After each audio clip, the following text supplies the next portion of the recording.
एक शख्स गाड़ी से उतरा और बड़ी तेजी से एयरपोर्ट में घुसा। जहाज उड़ने के लिए तैयार था।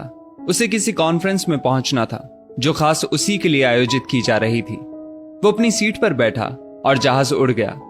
अभी जहाज कुछ दूर ही उड़ा था कि कैप्टन ने ऐलान किया, तूफानी बारिश और बिजली की वजह से जहाज का रेडियो सिस्टम ठीक से काम नहीं कर रहा, इसलिए हम करीबी एयरपोर्ट पर उतरने के लिए मजबूर हैं। जहाज लैंड होते ही अब वो शख्स बाहर निकला और कैप्टन से शिकायत करने लगा कि उसका एक एक मिनट कीमती है और होने वाली कॉन्फ्रेंस में उसका पहुंचना बहुत जरूरी है।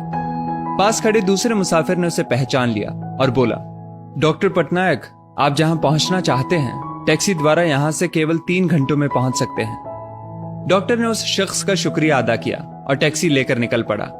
लेकिन ये क्या, आंधी तूफान और मूसलाधार बारिश ने गाड़ी का चलना मुश्किल कर दिया। फिर भी ड्राइवर गाड़ी चलाता रहा। अचानक ड्राइवर को एहसास हुआ कि वो रास्ता भटक चुका है। नाउमीदी के उतार चढ़ाव के बीच उस शख्स को एक छोटा सा घर दिखा।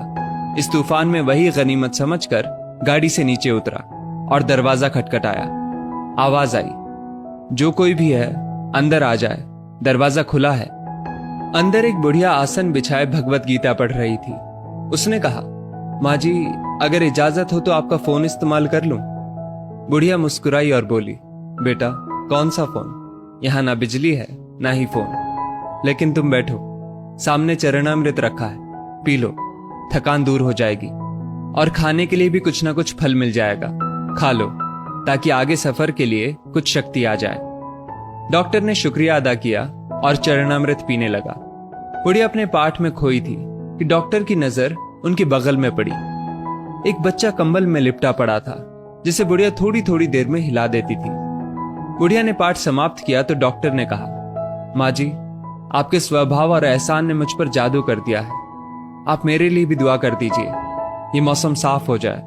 मुझे उम्मीद है आपकी दुआएं जरूर कबूल होती होंगी। बुढ़िया बोली, नहीं बेटा, ऐसी कोई बात नहीं। तुम मेरे अतिथि हो और अतिथि की सेवा ईश्वर का आदेश है। मैंने तुम्हारे लिए भी दुआ की है। परमात्मा का शुक्र है, उसने मेरी हर दुआ सुनी है। बस एक और दुआ मैं उससे मांग रही हूं, शायद जब वो चाहेगा उसे भी कबूल कर लेगा। कौन सी दुआ? डॉक्टर ने पूछा। बुढ़िया बोली, ये जो 4 साल का बच्चा तुम्हारे सामने अधमरा पड़ा है, मेरा पोता है। ना इसकी माँ जिंदा है ना ही बाप। इस बुढ़ापे में इसकी जिम्मेदारी मुझ पर है। डॉक्टर कहते हैं इसे कोई खतरनाक रोग है जिसका वो इलाज नहीं कर सकते। वो कहते हैं एक ही नाम पर डॉक्टर है। क्या नाम बताया था उसका?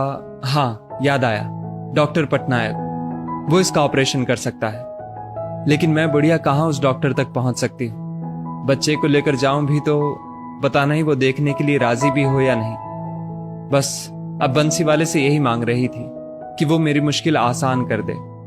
डॉक्टर की आंखों से आंसुओं का सैलाब बह निकला। वो रूंधे कंठ से बोला, माई, आपकी दुआ ने हवाई जहाज को नीचे उतार लिया, आसमान पर बिजलियां कौंधवा दी, मुझे रास्ता भुलवा दिया ताकि मैं यहां तक खींचा चला आऊं। हे भगवान, मुझे यकीन ही नहीं हो रहा कि कन्हैया एक दुआ कबूल करने के लिए अपने भक्तों की इस तरह भी मदद कर सकता है। दोस्तों, वो ईश्वर सर्वशक्तिमान है।